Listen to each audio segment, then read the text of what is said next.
Hindi nagkaroon ng sesyon ang Senado nitong Lunes, June 1 matapos hindi sumipot ang majority senators maging si Senate President Alan Peter Cayetano. Pagpatak ng alas 5 ng kahapon, 11 senador lang mula sa minority bloc ang dumalo o present sa plenaryo.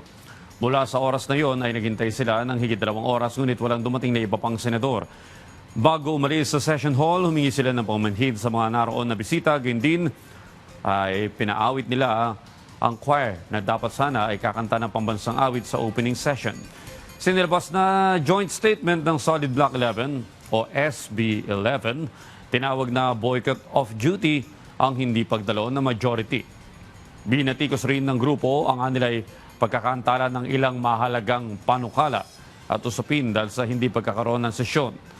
Direkta ring iniugnay ng grupo ang hindi pagdalo ng mayorya sa pagkakaaresto kay Senador Jinggoy Estrada.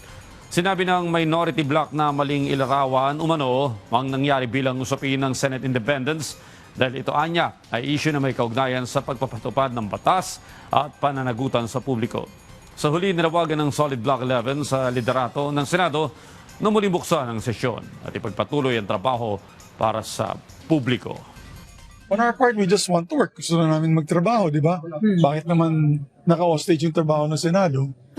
It's never happened, ha? 14 years ako sa Senado. Ano pala nangyari na hindi sumipot yung presiding officer? Violation of the rules to dahil hindi naman pwedeng isuspindi ang at i-cancel ang session nang walang consultation with the majority and the minority. So, ang gusto namin magtrabaho. And we demand na magtrabaho ang Senado.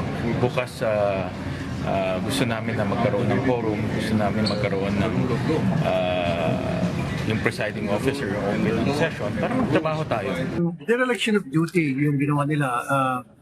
Meron silang dapat trabaho na gagawin, gampanan, which they did not. At wala naman silang malalim na dahilan. Wala naman tayong COVID o wala naman tayong force majeure tinatawag, pa rin silang umattend. Ang ginawa nila ay sumama sila doon sa isang kasamahan na inaresto ng PNP-CIDG.